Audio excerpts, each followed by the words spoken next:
Done. Our final speaker today wanted to be a garbage man, an astronaut, a fireman, or a cowboy as a child. He decided to become a United States Marine, which has resulted in him pretty much being all of these things together at one time or another.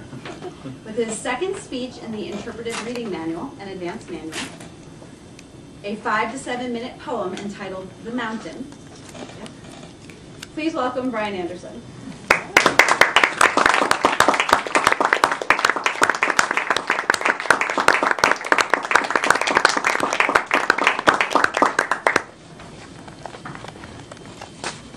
The project is out of the Interpretive Reading Manual, and it gives me 45 seconds to discuss both the manual and the project itself. I chose a poem from Robert Frost, from his selected poems, and it's interesting to note that born in San Francisco, Robert Frost became the voice of New England, and his style is very conversational in a manner that me, who claims New England as my heart, my home, I understand, I get it.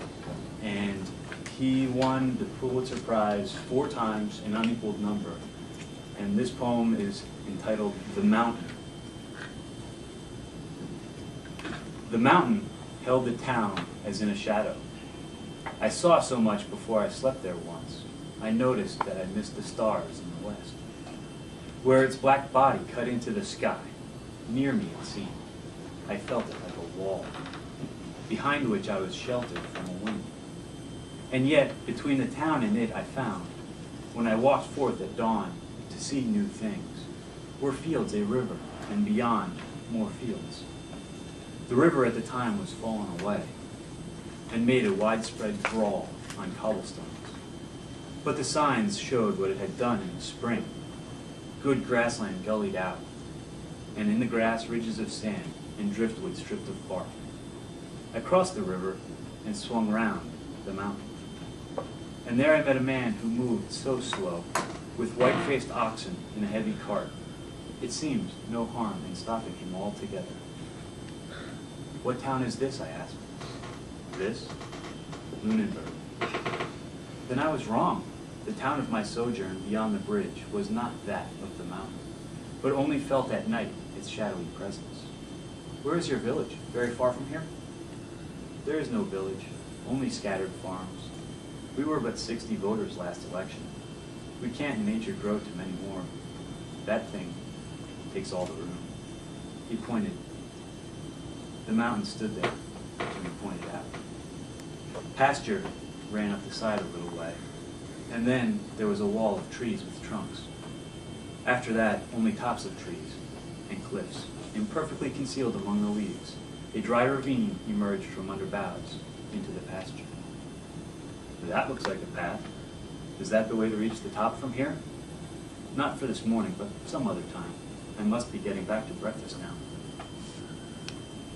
I don't advise you trying from this side. There is no proper path, but those that have been up, I understand, have climbed from lads.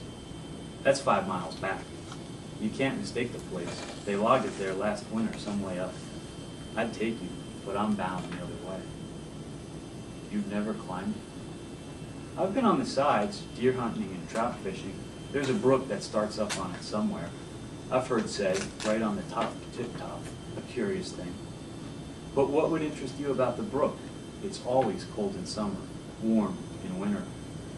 One of the great sights going is to see a stream in winter like ox's breath, until the bushes all along its banks are inch deep with the frosty spines and bristles. You know the kind. Then let the sun shine on it. There ought to be a view round the world from such a mountain, if it isn't wooded clear to the top. I saw through leafy screens great granite terraces in sun and shadow. Shelves one could rest a knee on getting up, with depths behind him sheer 100 feet.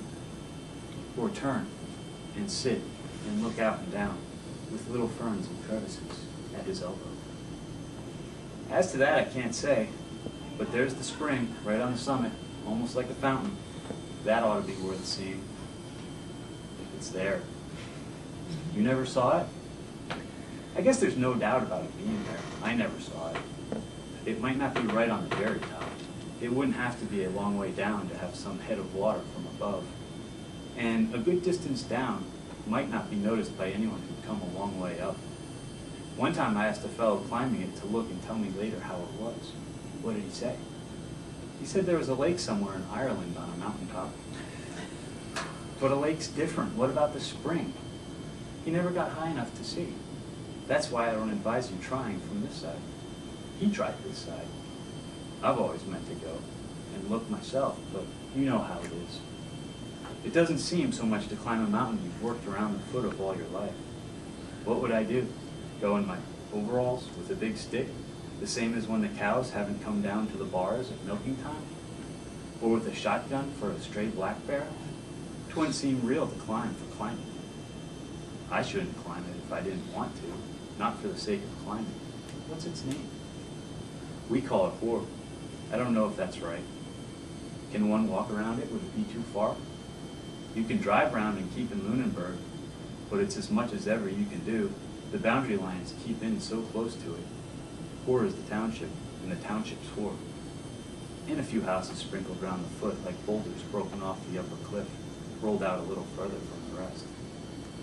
Warm in December, cold in June, you say? I don't suppose the water's changed at all.